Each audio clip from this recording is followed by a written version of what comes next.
자, 요번 우리 시간이 어쨌든 간에 기출 문제예요. 여기 이 기출 문제집이 2010 우리가 첫 해부터 해서 또 올해까지 주로 뭐 우리 국가직, 지방직, 서울시, 사회복지직은 다 들어가 있고 기타 이제 뭐 경찰직이라든지 이런 건 덤덤 이렇게 참고할 만한 문제 좀 적어놨고요. 문제수는 전체가 사회문화가 보시면 뭐 한 100문제 정도 되나? 사회문화 한 100문제 정도 될 것 같아요. 사회문화 100문제 조금 넘는구나. 사회문화가 사문이 보시면 111문제, 사문이 115문제, 다음에 경제가 뭐 그 정도 될 것 같아요. 이게 뭐 문양수가 비슷하니까 경제가 지금 120문제구나. 오케이. 경제가 120문제고 나머지 법정치가 한 180문제, 오케이, 180문제지, 그지? 그 정도 돼요. 사실 이 정도 같으면 있잖아. 놀만한 문제 다 나왔습니다, 한 번쯤은. 놀만한 문제 다 나왔단 양이지. 그러니까 여러분들은 있잖아요. 일단은 그 목표가 당당하게 들어와. 왜 뭐 이렇게 당당하게, 떳떳하게. 우리는 최순실 씨가 아니니까 당당할 필요가 있어요. 떳떳하게. 그러니까 지금 한 200, 이 정도 되니까 있잖아요. 아까 말했듯이 이게 애지간한 쟁점은 사실은 다 나왔고요. 다 나왔고. 일단 여러분, 요번 과정에서 이 문제를 230문제, 180문제니까 400문제, 410문제죠. 그죠? 이걸 일단 다 정리하세요. 이거 정리하시면은 내가 볼 때는 안 떨어집니다. 다 나와. 물론 이제 여기다가 약간의 어떤 제가 이렇게 교재마다 이렇게 이 출제 놓은 표시를 해놨어요. 그래서 봐봐요. 첫 페이지 보시면은 뭐 1번 우리 2페이지에 사회문화 현상 탐구 챕터 1 해놓고 사회문화 현상 해놓고 그죠? 그 옆에 보면은 2절 이렇게 문제마다 이게 주소를 적어놨습니다. 주소 보시면은 놀만한데 어떤 게 한 번도 안 놓은 주제가 있을 수 있어요. 그럼 여러분들은 그런 것들은 여기 놓을 수 있다는 그렇게 좀 공부할 때 유심히 좀 정리해야 되는 그런 부분들이고요. 어쨌든 자, 그래 이거를 여러분들은 요번 2달 동안에 철저하게 분석을 하시고 수업 진행 이래 하도록 하겠습니다. 여러분이 좀 더 많이 이 시간을 알차게 보내려고 그러면은 미리 풀어보는 건 좋은 것 같아요. 그럼 내가 다음 주에 할 분량만큼의 답을 미리 답만 미리 보는 거, 답만 미리 알려주는 것도 괜찮은 것 같아요. 여러분 일단 문제 푸시고 내가 이게 맞는지 틀린지 모르는 상태에서 그냥 풀으면 가니까 답은 미리 이야기해 주겠더라. 그럼 여러분들이 이제 푸시면서 내가 왜 틀린지를 한번 여러분의 교재로서 책은 뭐든 관계없습니다. 여러분의 교재로서 이렇게 확인해 보는 건 괜찮을 것 같고요. 그런 상태에서 어느 정도 정리되는 상태에서 우리 수업 시간에 들어와서 다시 한번 정리하시고 내용을 다시 한번 정리하고 하면은 여러 번 학습하는 건 효과가 누릴 것 같아요. 아니면 여러분 다음 주에 오실 때 여러분 다 기본서는 다 가지고 있죠. 내 책 안 해도 관계없습니다. 여러분 보는 책도 있을 게 그죠? 그 책을 가져오세요. 왜냐면 이 책들인 게 어차피 다 똑같은 책들이니까. 예를 들어서 우리가 사회문화 현상의 이 탐구 대상으로 사회문화 현상 그러면은 사회문화 현상과 자연현상을 비교하는 어떤 정리된 부분이 있을 게 그죠? 그거를 교재로서 다시 훑고 지나가겠습니다. 그 관련되는 문제를 쭉 풀고 정리 쪽 하고 여러분들 정리하는 것은 여러분의 교재로 정리하면 돼요. 근데 어차피 내용은 책마다 다 대동소이하니까 여러분 지금 상태 같으면 어느 정도 내용 요소가 익었을 거니까 내가 이렇게 말해도 여러분 교재로서 이렇게 눈으로 정리해 갈 수 있잖아요. 그죠? 그렇게 한번 정리하는 건 기회를 가지겠습니다. 그러면은 짧은 시간 내에 우리가 문제도 정리하고 그다음에 내용 요소도 다시 한번 정리하는. 지금 우리가 11월 달이잖아요. 12월 달. 1, 2, 3, 이 끝이네. 그지? 이때 보면은 요때가 문제랑 문제의 유형이랑 내용 요소를 한번 이렇게 차분하게 시간은 없지만 그래도 심리적으로는 해가 바뀌면 굉장히 심리적으로 쪼달려요. 요때 쪼달리지 않고 한 번쯤 이렇게 차분하게 정리할 수 있는 거의 뭐 내용 요소를 정리할 수 있는 것은 요때 이제 모의고사니까 거의 마지막 기회라고 보시고요. 그렇게 한번 다음 주부터는 그 책을 가져오세요. 어떤 책에도 관계 없습니다. 자, 그러면은 오늘도 그런 식으로 오늘은 여러분 책 교재를 아예 안 가져오셨으니까 오늘은 내가 몇 가지 그냥 뭐 이 정리하고 나서 문제를 풀고 정리한 요소를 몇 가지 한번 쓰면서 같이 한번 해보겠습니다. 그러면은 뭐 제가 시간이 약간 많이 걸리겠지만은 그래도 그렇게 한번 해보는 게 좋을 것 같아요. 자, 일단은 오늘은 미리 이제 준비가 안 되셨을 거니까 제가 문제마다 이 사회문화 문제는 시간이 그렇게 많이 안 걸릴 거니까 그죠? 문제당 뭐 조금 좀 주겠습니다. 그러면은 어차피 기출 문제니까 여러분 익숙하신 문제도 있을 거니까 그리고 시간을 주고 풀고 해설하고 다 하도록 하겠습니다. 먼저 1번부터 한번 볼까요? 자, 시간을 한 30초 정도 주겠습니다.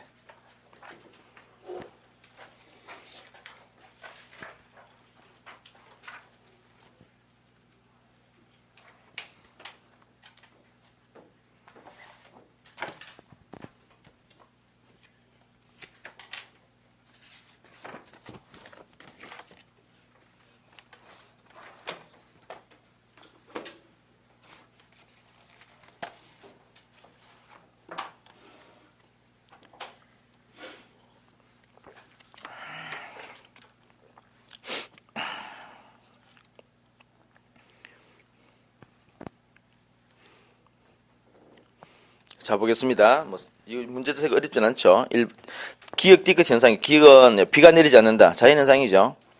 건조한 날씨도 자연현상일 것입니다. 디귿은 뭡니까? 나들이 간다.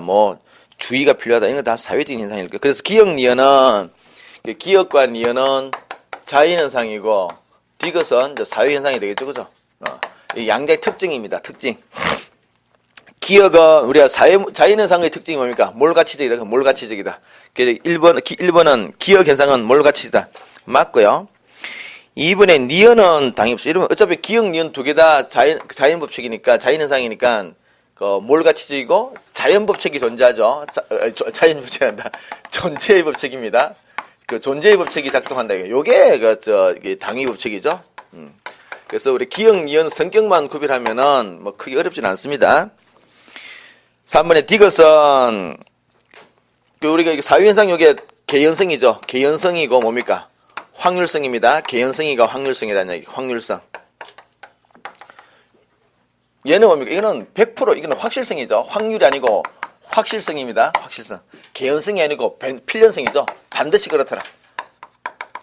확실성, 필연성. 이거는 개연성, 확률성 이렇게 말합니다. 확률이죠. 확률성.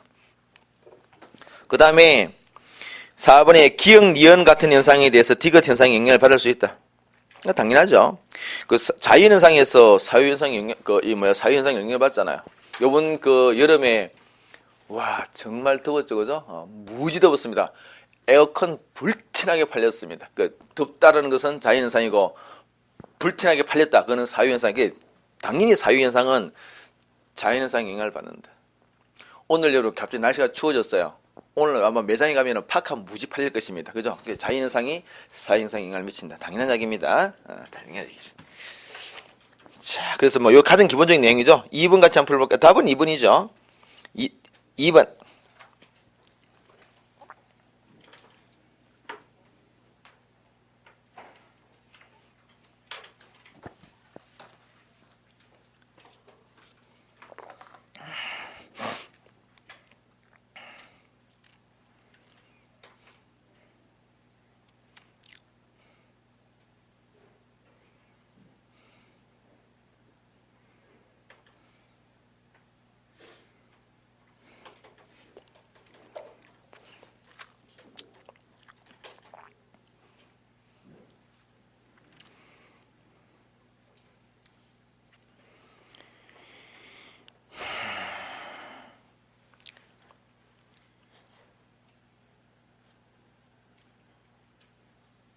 자, 보겠습니다. 여러분, 기역은, 일부 사회에 존재했던 자기 동족을 잡아먹는 카니발리즘.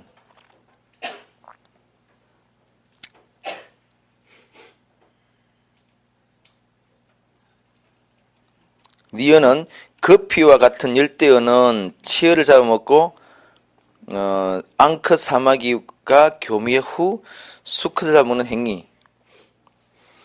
디귿은 인간의 카니발리즘에 대한 도덕적 비난.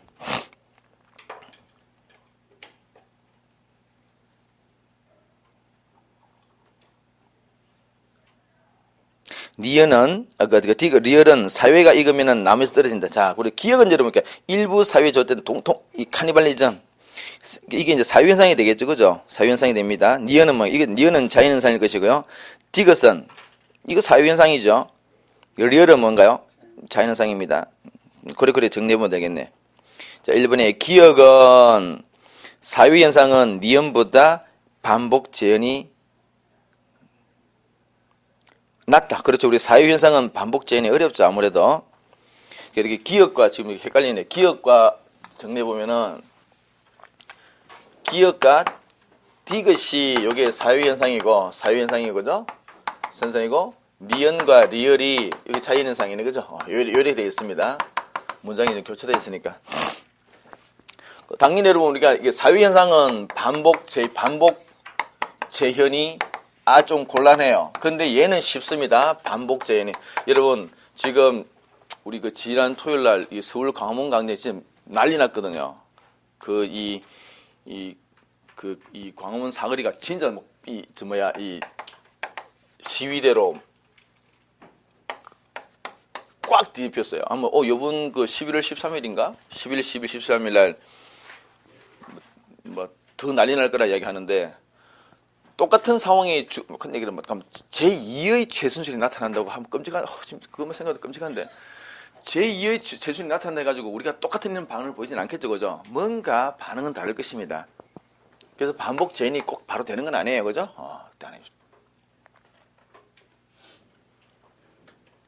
그런데 얘는 우리가 반복 재현이 굉장히 어렵습니다. 우리가 그 수업 시간에 있는 거 했잖아요, 그죠?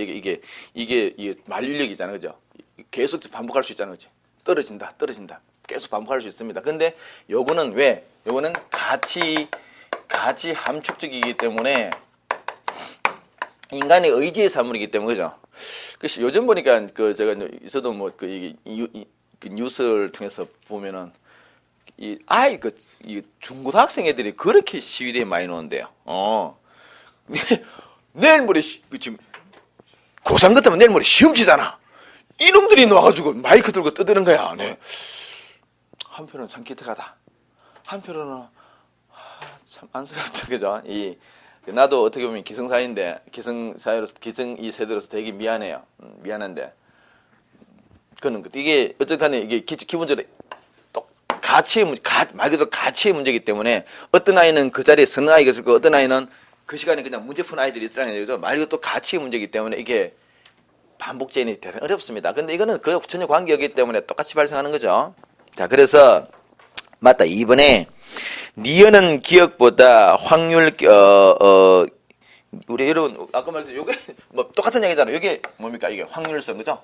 확률성이고 얘는 개연성이죠. 얘는 개연성이란 말이 뭐였습니까? 이게 고도의 가능성이에요. 거의 99% 그래 된다. 물론 1% 예외이기 때문에 문제가 있습니다만은 고도의 가능성입니다.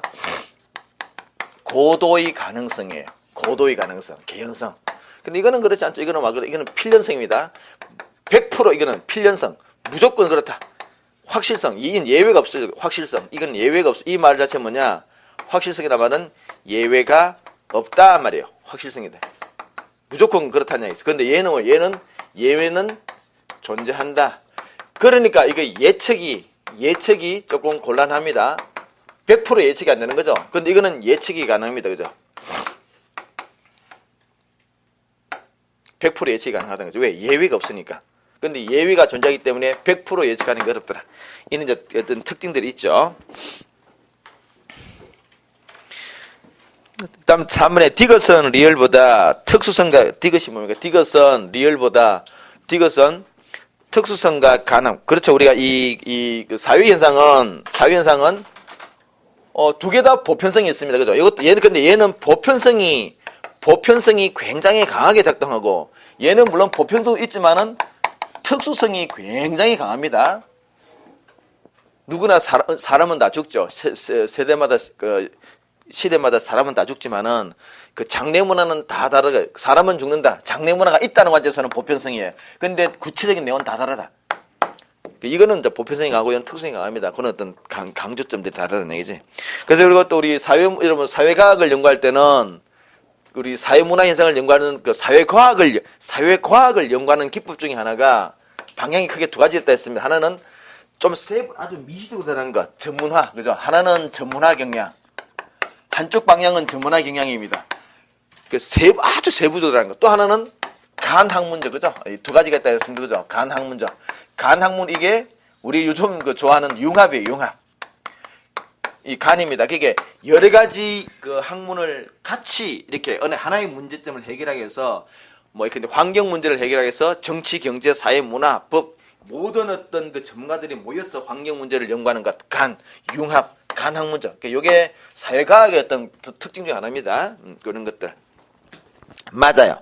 그다음에 4번에 리얼은 디귿보다 법칙성을 그렇죠. 아무래도 그렇습니다. 왜냐하면 왜 그렇습니까? 여기는 예외가 없기 때문에 법칙을 그죠? 예외가 없기 때문에 법칙을 발견하기 쉽겠죠. 아무래도 법칙 발견이 용이하다는 얘기죠. 왜? 예외가 없으니까. 근데 이거는 물론 법칙이 있지만은 이렇게 이와 같이 이렇게 아주 용이하진 않습니다. 그런 특징들. 자, 그래서 이 두 가지 여러분 지금 요 1번, 2번 문제가 그 사회문화 현상에 관계되는 사회문화 현상의 특징들이 여기 다 나왔네, 그죠? 다 나왔습니다. 간단히 보시면은 자, 우리 사회문화 현상, 자연현상과 사회문화 현상, 우리 사회문화 현상을 좀 더 잘 이해하려면은 얘랑 비교해 보면은 잘 이해할 수 있어. 그래서 이런 문제가 이 가장 초보적인 스타일들이죠. 사회문화 현상 두 어떤 특징을 주고 두 어떤 사례를 주고 비교하는 것들. 이제 다 나왔습니다. 자, 다 정리해 보면은 사회문화 현상은 가치 함축적이다, 그죠? 근데 얘는 몰가치적이다. 자연현상은 몰가치적이죠. 인간의 어떤 의지와 관계없더라. 몰가치. 인간의 어떤 의지와 관계없더라. 그래서 얘는 인간의 의지와 관련되기 때문에 반복 재현이 어려운데 얘는 반복 재현이 쉽더라. 이 특성에 따라서 이는 좀 전에 우리 정리했던 게 쭉 다 빠져나옵니다. 요거는 뭐 굳이 별도로 우리 정리하지 않겠어. 다 정리했으니까 요런 어떤 특징들이 있더라. 다음에 여러분 이제 3번이 이게 우리 이 사회문화 현상을 바라보는 관점이에요. 자, 첫 번째 문제 풀어볼까요?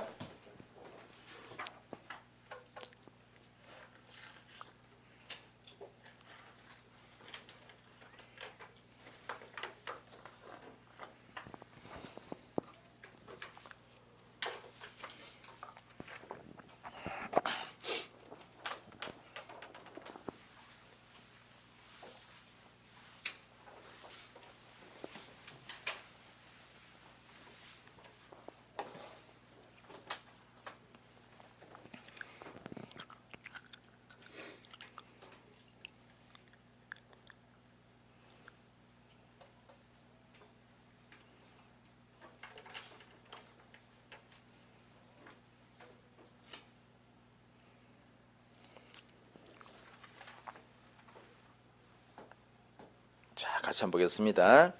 여러분, 이 문제를 서로 여러분들이 이미 이제 우리가 이전에 우리 이론 공부할 때라든지 뭐 여러 가지 경로를 통해서 이런 문제를 접했다 하더라도 다시 여러분 이게 처음 보는 듯이 지문을 유심히 한번 보세요. 유심히 봐야 됩니다. 그게 선입견을 가지지 말고 그냥 다시 한번 이렇게 쭉 보는 그렇게 되면 여러분이 이 문제 지문이 굉장히 생생하게 들어올 수 있어요. 조금 이론적인 베이스가 있는 상태에서 문제를 다시 보면은 또 약간 다르게 볼 수 있습니다. 오케이, 보도록 하겠습니다. 일단 우리 뭐 갑을 주로 뭐 이 부부겠죠. 부부인데 말을 하고 있는데 그 어떤 언어라는 어떤 상징을 사용해서 그죠? 상징을 사용해서 어떤 상징? 언어라는 상징을 사용해서 상호작용합니다. 이 상호작용하는 모습을 지금 보여주고 있어요, 그죠? 그러면 이게 말 그대로 상징적 상호작용은 크게 미시적인 관점이잖아요, 그죠? 크게 미시적인 관점입니다. 사회 구조를 이야기하는 것이 아니고 사회 구조가 아니고 미시와 거시가 있습니다. 그죠? 얘는 사회의 구조를 이야기하고 있는데 얘는 사회를 구조를 이야기하는 게 않습니다. 말 그대로 상호작용의 어떤 구체적인 모습을 쭉 추적에 들어가요. 근데 구체적인 여기서는 언어라는, 이러면 상징에는 언어도 있고 몸짓도 있습니다. 그죠? 몸짓도 있고 여러 가지 많아. 다양하게 있는데 그 중에서 이 지금 사례에서는 언어라는 상징을 사용해서 두 사람이 지금 상호작용하는 그런 어떤 그 과정을 쭉 추적해 들어가고 있어요. 이거는 구조를 이야기하지 않습니다. 얘는 구조를 이야기하고 있어요. 그래서 이 그 상징성 상호작용에 따르면은 어떤 사회에서 어떤 현상이 발생합니다. 어떤 사회 현상은 뭐냐?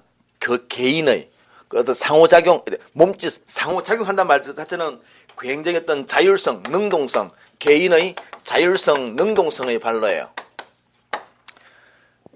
어떤 언어나 몸짓을 이용해서 의사표시한다는 얘기죠. 의사표시하는 것 자체는 그 개인의 능동성의 발로고 자율성이 전제되어 있다는 이야기입니다. 그래서 구체적인 어떤 우리가 여기서 상징의 의미를 이해하기 위해서는 뭐가 중요합니까? 그거는 주관적인 상황정의. 어떤 상황에서 주관적인 상황정의가 대단히 중요하죠. 어떤 상황에서 그 상징을 사용했느냐. 어떤 우리가 그 영어로 말하면 이게 definition이잖아요. 그 어떤 상황에 대한 어떤 상황이 전제되어 있어야만 그 상징의 구체적인 의미가 이해된다. 제가 우리 수업 시간에 이런 말 했죠. 제가 그때 제 딸내미 이야기를 하면서 했던 기억이 납니다. 아니면은 뭐 여러 가지 상황들이 상황이 많지만은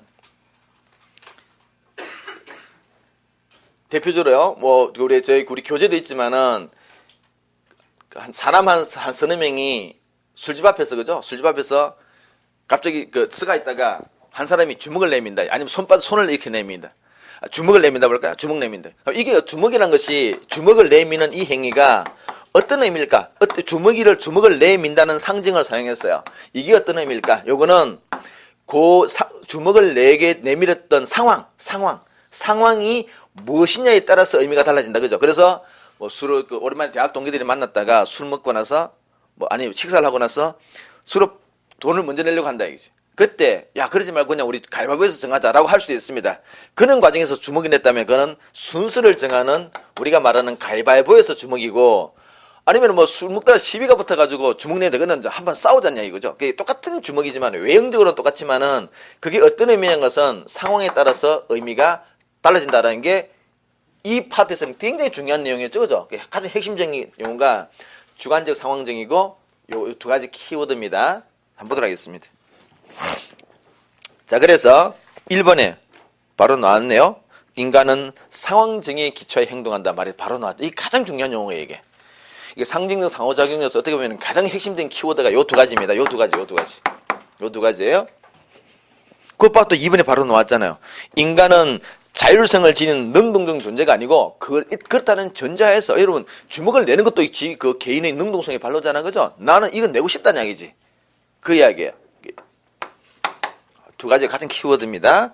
3번에 가족 행위에 영향을 주는 제도. 여러분 아까 이 제도란 말은 구조의 문제잖아요, 그죠? 이게 사회 제도를 이야기하는 것은 거시적인 관점입니다. 거시론이 구조와 제도를 이야기하지 미시론은 그걸 이야기하지 않습니다.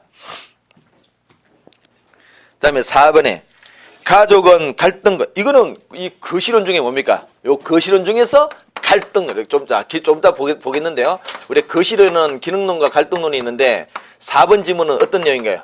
요 갈등론이죠. 갈등론입니다. 여기 4번 지문입니다. 우리 어떤 사회 현상을 이야기할 때 가장 기초적인 주제죠. 자, 똑같은 문제가 밑에 또 나옵니다. 4번까지 풀고 정리해 보겠습니다.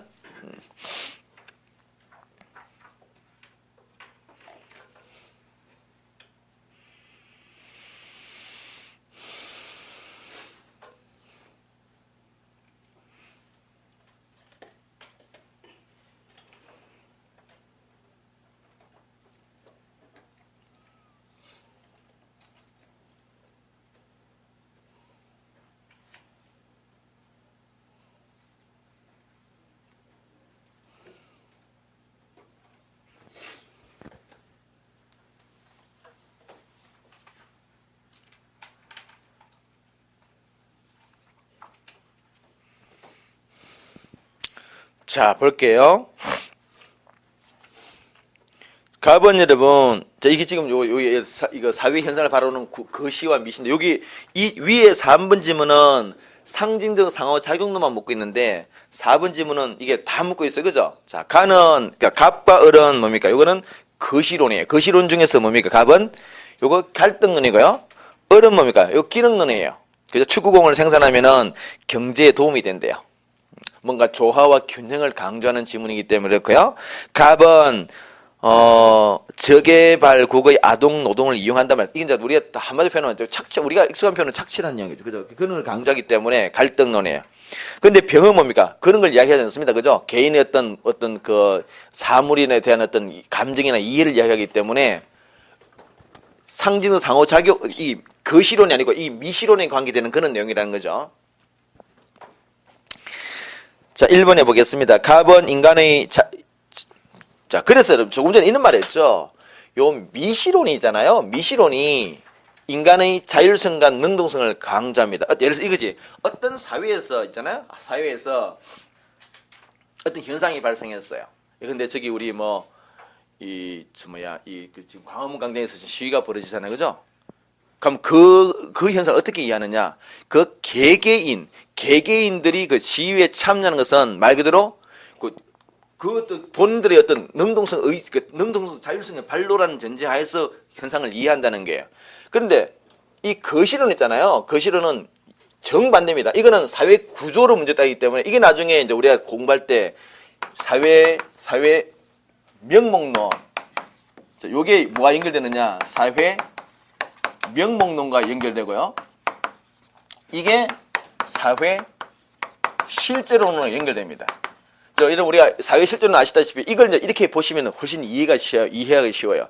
사회 실제론은 그렇죠. 사회 실제론은 사회라는 것이 있다는 얘기지. 사회라는 게 존재합니다. 실제 하고 있고 이 사회인데 이 사회가 우리 안에 있는 개개인들한테 이렇게 그죠? B, C라는 이 개개인들한테 이렇게 영향을 미치죠. 그죠? 이 말은 뭐냐? 이 말은 이 개개인들은 이 사회에 들어가면은 누구든지 관계없이 이 사회의 구조에 들어가게 되면은 그 구조의 힘을 받는다. 여기서 이 거시론에서는 개개인은 어떤 존재로 보냐? 굉장히 수동적이고 피동적인 존재로 봅니다. 누구든지 그 사회에 들어가면 그 힘을 받는다. 그에 따라 행동할 수밖에 없다는 거예요. 그런데 이게는 명목론은 그렇지 않았죠. 명목은 우리가 아시다시피 이런 거라면서 그죠? 이게 사회예요. 사회가 이렇게 달리면 사회가 없는 거지. 있는 것은 개인밖에 없습니다. 얘는 그죠? 그래서 어떤 사회에서 어떤 현상이 발발하면은 요 개개인들이 움직인 그 자체가 사회 현상이에요. 그래서 이거는 능동성, 자율성과 연결되고 얘는 수동성, 비동성과 연결됩니다. 요것도 기억해야 됩니다, 여러분. 거시론은 이렇게 여기 미시는 요거죠, 그죠? 이렇게. 자, 그래서 보도록 하겠습니다. 1번에 갑은 인간이 자율성을 지닌 능동적인 존재가 이거는 기본적으로 거시적인 관점이기 때문에 아니에요. 누구든지 그 사회 구조들하면은 그는 영향을 받는다는 그런 전제를 깔고 있습니다. 능동성 그러면 무조건 이거예요. 이 상징 상호작용은 그렇게 미시적인 관점입니다. 2번에 어른 사회 안정보다는 변동을 여러분 우리가 아시다시피 요게 기능론이 안정을 강조하고 그죠? 갈등론 이게 변화를 강조하자는 거죠. 바뀌었죠. 아닙니다. 그다음에 3번에 병은 사회적 행위나 사물에 대한 개인의 어떤 해석 그리고 어떤 그 상징에 대한 해석 이런 걸 중시한다. 이게 3번은 맞는 이야기입니다. 4번에 갑은 미시적, 을은 아니죠. 지금 갑을이 거식이고 병이 미시인 관점이죠. 자, 정도로 이제 문제는 끝났습니다. 끝났고요. 여기에 대한 내용을 간단하게 우리가 요걸 좀 정리하게 거시론 파트가 약간 지금 여기서 왜 거시론 문제가 별도로 안 나왔느냐? 문제가 안 나온 게 아니고요.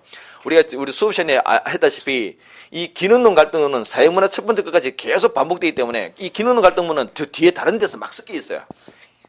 그래서 우리 기본적인 내용을 간단하게 확인하겠습니다. 이거죠. 자, 거시론입니다. 거시론에는 뭐가 있느냐? 크게 기능론이 있죠. 기능론은 이거죠. 기능론 이거였습니다. 우리 사회는 마치 살아있는 유기체와 같아요. 살아있는 생명체와 같습니다. 유기체예요. 기본적으로 유기체를 전제로 합니다. 살아있는 생명체. 이게 이제 뭐 하나 있다는 얘기죠. 살아 있습니다. 이 생명체인데 생명체가 두뇌, 심장, 허파, 소장 등 이런 각각의 장기들이 있고 이 장기들이 고유한 기능을 다 가지고 있습니다. 그죠? 다 기능을 가지고 있어요. 기능을 원활하게 수행하면서 물론 독자적으로 수행하는 것이 아니고 상호 연결되어서 상호 의존적으로 이 기능을 수행하면서 우리 생명체를 건강하게 유지하듯이 우리 사회도 각각의 구성 요소가 된 거죠. 뭐 대통령도 계시고 뭐 최순실님도 계시고 이렇게 국회도 있고 부분도 있습니다. 그지?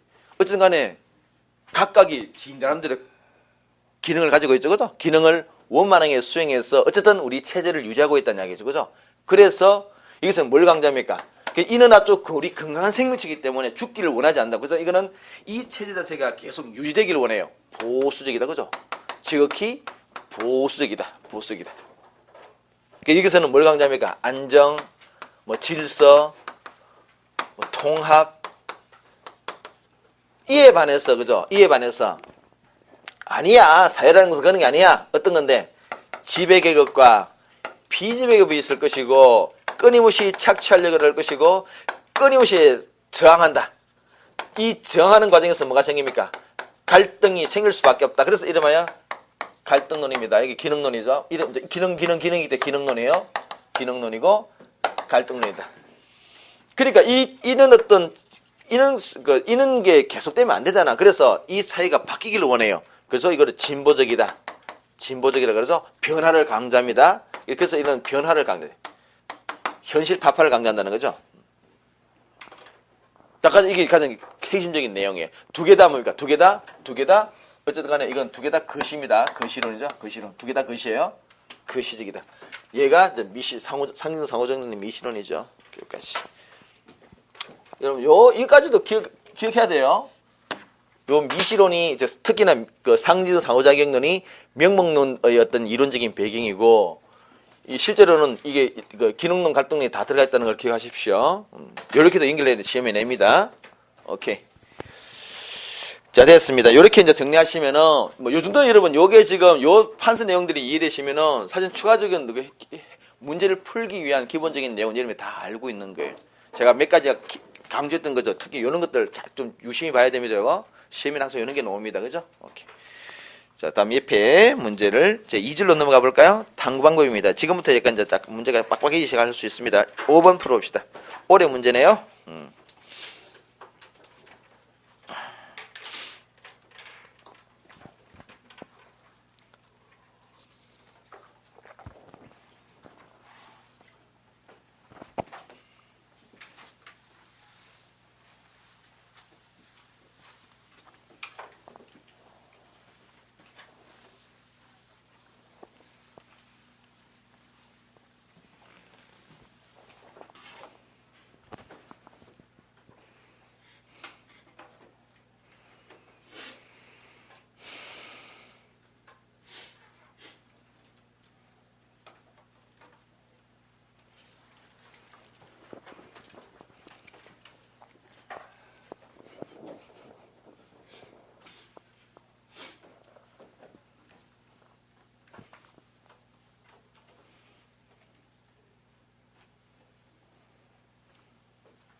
자, 같이 한번 볼까요? 사회문화 현상에 대한 본질적으로 양자가 사회문화와 자연현상이 본질을 같냐 그러니까 예 그랬어요. 양적 연구 방법이죠. 그래서 가는 그러면은 양적 연구가 될 것이고 나는 뭡니까? 질적 연구가 되겠죠. 이런 거 틀리면 안 되잖아요. 그죠? 이런 것들은 뭐 거의 뭐 10초 만에 풀어야 돼요.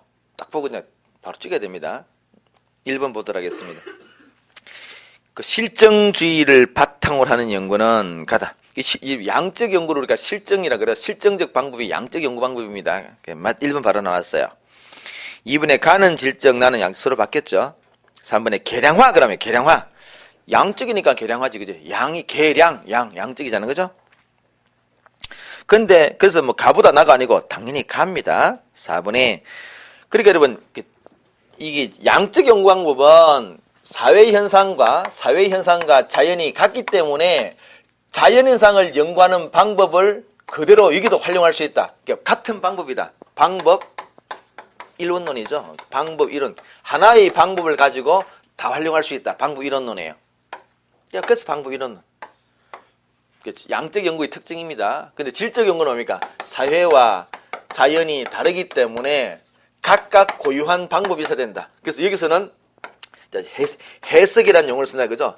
해석이 필요하다. 그래서 다르잖아, 그죠? 이렇게 방법 이원론, 이원론입니다. 방법 이원론. 키워드죠.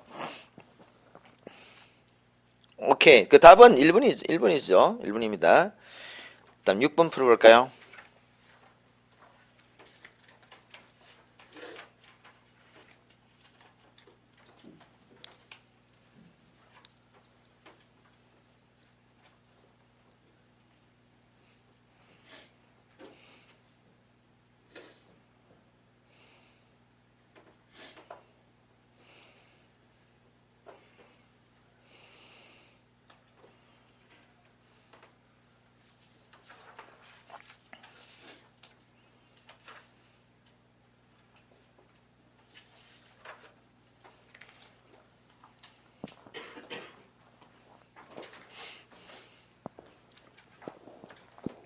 자, 같이 보겠습니다.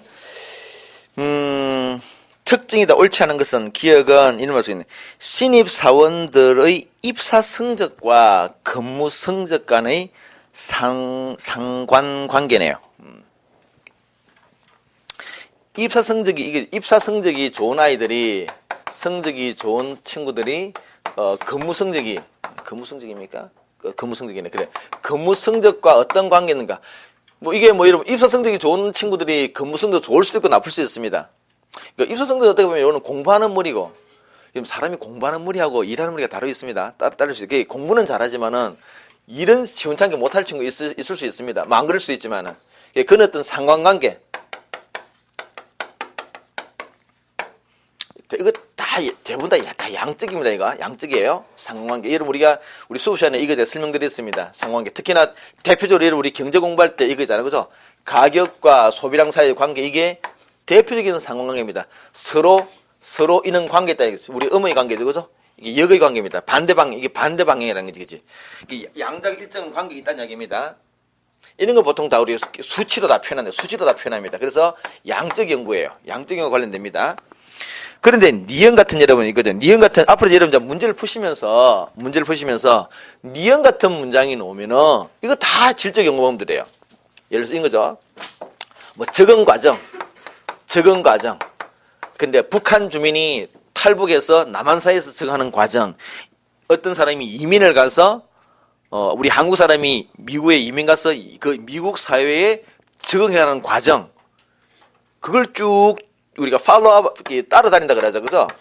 이 팔로우업하면 이게 연구하는 것들, 이거 전부 다 이게 그 질적 연구 방법들이에요. 아니면 생애사, 한 개인의 어떤 생애사 같은 것들, 다 이런 것들은 특정한 개인이나 소수의 집단을 계속 추적해 따라가면서 연구하는 것들이기 때문에 다 이 질적이에요. 질적 연구 방법들입니다. 이런 용어들이 나오면은 질적 연구 방법이구나하고 이제 깨우쳐야 돼요. 자, 그래서 이 문제도 보시면은 신입 사원들의 사내 문화 적응 과정을 연구했다. 아니면 여러분 우리가 대학교 신입생들이 그 학교의 어떤 그 분위기 익숙해지는 과정도 일종의 그런 걸 연구했다 그러면 그것도 다 이게 질적 연구들이에요. 그래서 기부를 하시고요. 보도록 하겠습니다. 1번에 기억은 방법 이론이다. 맞는 거죠? 아까 말해 이게 양적이니까 방법 이론론입니다. 2번에 기억은 수집된 자료를 개량한다. 개량화? 그래서 여기서 키워드가 여러분 당연히 개량화도 중요하지만은 그 옆에 있는 분석이라는 여러분들 이런 것도 좀 눈여겨봐야 돼요. 개량화 이 양적 연구의 적합한 용어 중에 분석이라는 용어입니다. 질적 연구는 해석이라는 용어를 씁니다. 여기서는 분석이라는 용어를 쓰고 있는 자료를 해석한다 그래요. 쓰는 용어들이 다릅니다. 이 문장은 정확한 문장이에요. 개량화하여 분석한다.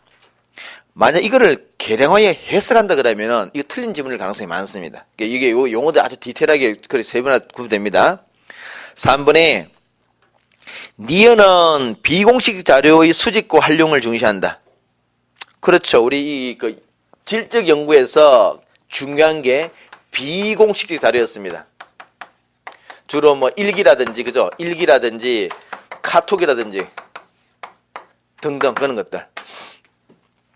왜 그 짓을 했을까? 이런 것들은 이걸 이제 보게 되면은 우리가 이해할 수 있는 어떤 이해의 폭이 깊어질 수 있습니다. 그래서 우리가 이해 또는 해석함에 있어서 그죠? 해석함에 있어서 이런 자료가 대단히 중요하죠, 그죠? 그다음에 4번에 심층적 이해를 위해서 감정이입을 한다. 그래서 우리 이 질적 연구에서 연구하는 기법은 이거는 우리 그 양적 연구는 말 그대로 계량화를 통해서 분석하는 거지만은 여기서는 직관 통찰 그리고 감정이입적 이해. 한마디로 표현하면 이게 공감입니다. 공감하는 것. 이런 어떤 감정이입적인 이해 또는 공감 있는 기법을 통해서 말 그대로 그 어떤 구체적인 행동을 우리가 이해한다는 거죠. 이해한다. 우리 이제 대통령님 저 행위는 이게 좀 필요해요. 우리가 우리 정상적인 상황이 없으면 이해가 안 돼요. 이건 이제 공감을 해줘야 됩니다.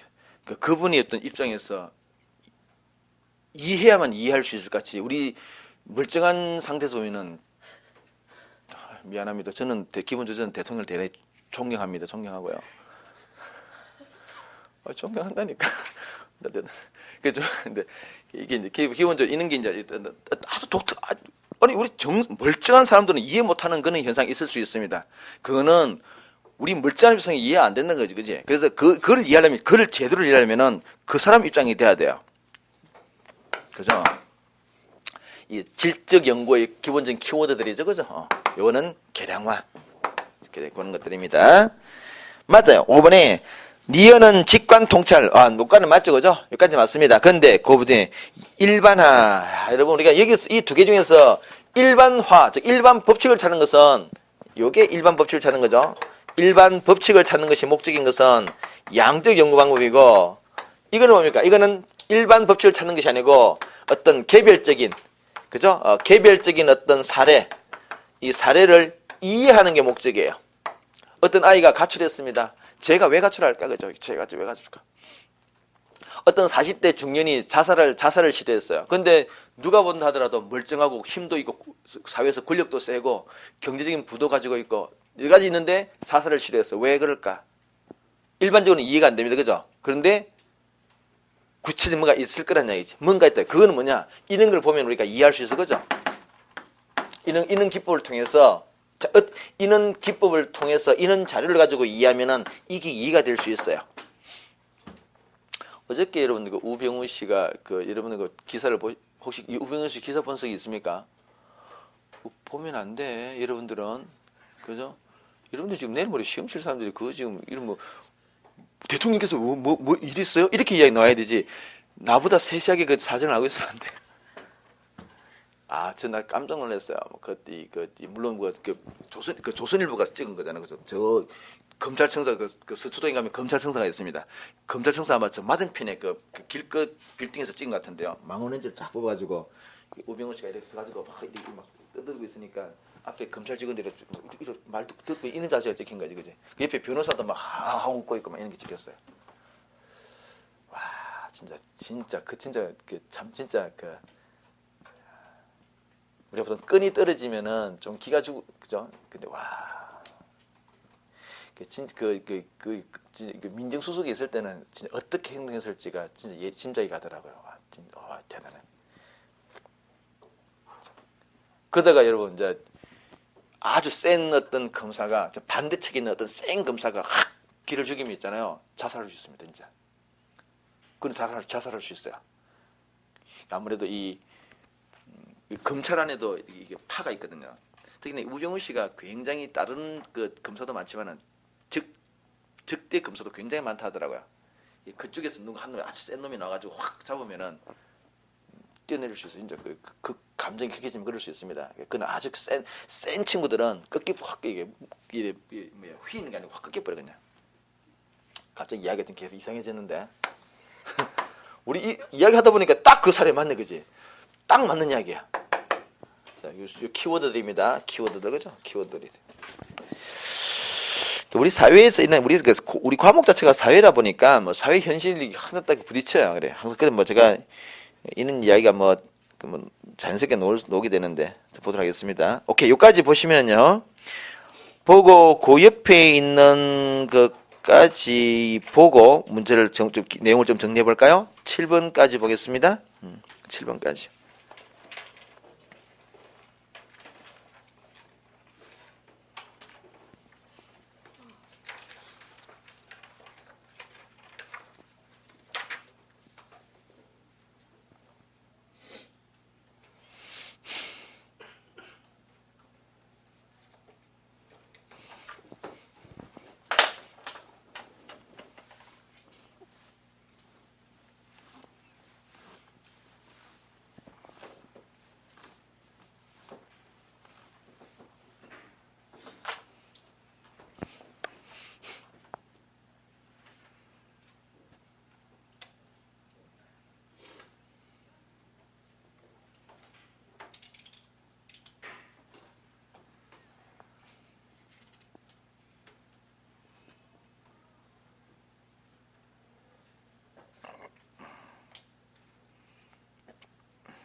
자, 같이 한번 보겠습니다.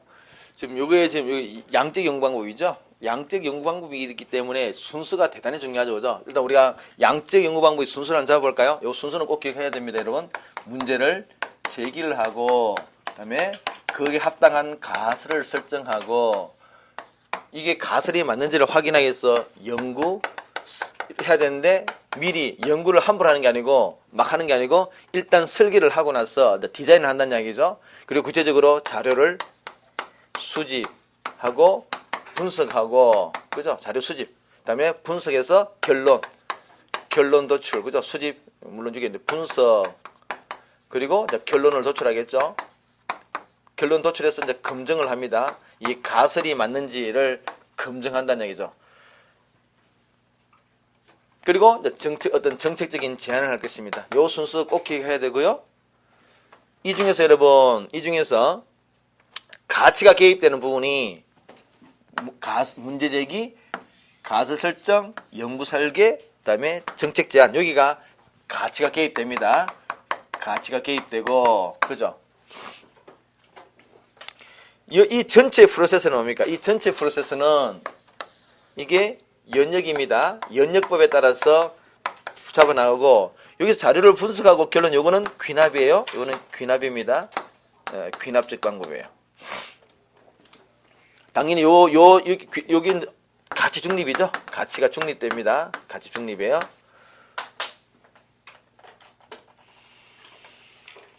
자, 이렇게 이러면 이 양적 연구의 궁극적인 목적은 이 가설을 설정했단 말입니까? 요 가설이 여기 임시결론이죠. 임시결론입니다.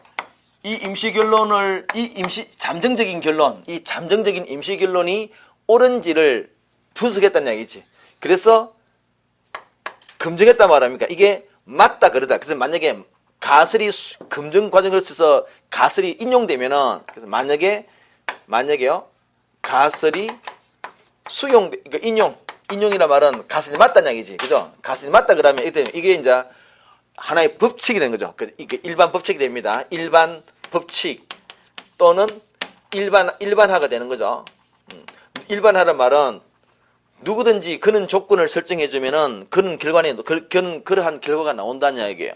인용이란 말이 뭐 가설이 기각되면 이제 끝이죠. 그건 가설 자체가 잘못됐으니까. 인용이란 말은 이제 일반 법칙을 찾았다 이야기예요. 그래서 우리가 그 양적 연구의 궁극적인 목적은 뭡니까? 요걸 찾는 거죠. 궁극적인 목표는 일반 법칙을 찾아내는 게 궁극적인 목표입니다. 그래서 우리가 그때 수업에 있는 걸 들었잖아요. 뭐 음악을 들으며 공부할수록 성적이 뭐 좋아진다, 막 이런 어떤 만약에 가설을 설정했다면은 과연 이게 맞는지를 조사해봤더니, 그래서 음악을 잔잔히 들려주는 아이들이 성적이 좋다 그러면은 가서 인용되는 것이죠. 그래서 일반 법칙. 그럼 누구든지 고는 어떤 분위기를 조성해 주면은 아이들이 성적이 올라갈 수 있다 이야기예요. 자, 이 중에서 여러분 이 개념의 여기서 지금 우리가 성적이란 말 쓰잖아요. 성적 또는 뭐 학업 성취도 할까요? 성적 또는 학업 성취도. 이거 우리가 가설 설정할 때는 음악을 들려주면은 성적이 좋아진다 그러는데 성적이라는 게 또 뭘까 이거지?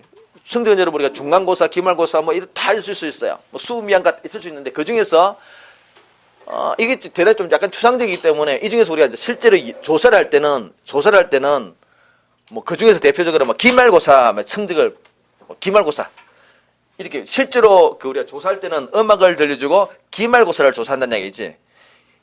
요렇게 하는 것을 요거를 기말고사 또는 중간고사로 우리가 실제 측정할 수 있는 사례로 바꾸는 것을 개념의 조작정이라 그러죠. 조작정입니다. 이 단계가 어느 단계 생겨지느냐?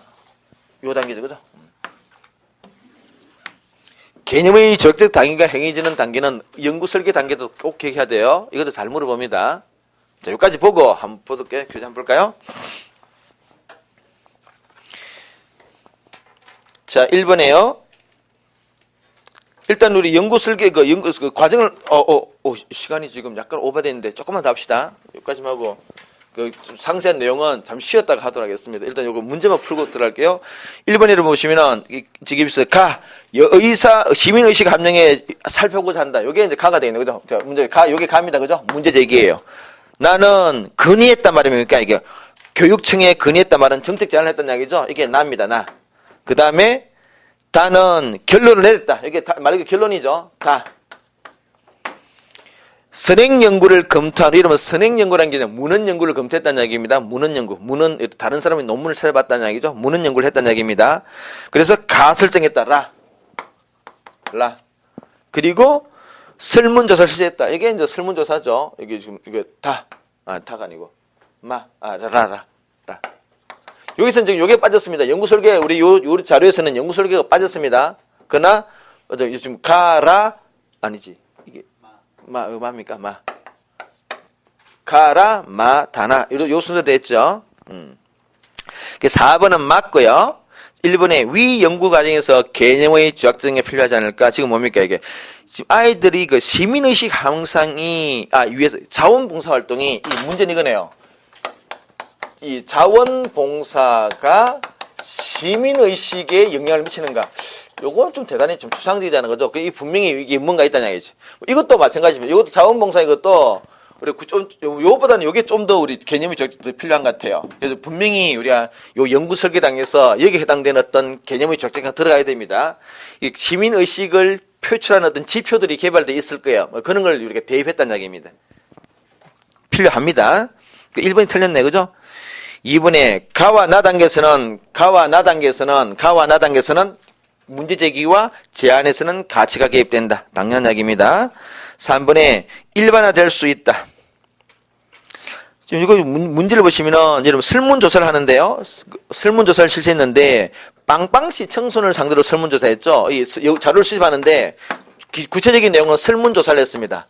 설문지를 돌렸는데 빵빵시 아이들에게 설문조사를 돌렸어요. 그럼 이 결론은 이 빵빵시 애들한테 일반화시킬 수 있겠죠. 이 결론을 전국으로 대한민국으로 일반화시킬 수는 없지만은 이 도시 아이들한테 일반화시킬 수 있습니다. 그래서 만약 이 문제를 3번 지문을 다의 분석 결과는 청소년으로 일반화될 수 있다 하면 틀린 문장이에요. 근데 빵빵시 청소니까 맞는 문장입니다. 그다음 4번에 일반적인 연구과정 오케이. 잠시 좀 끊겠습니다.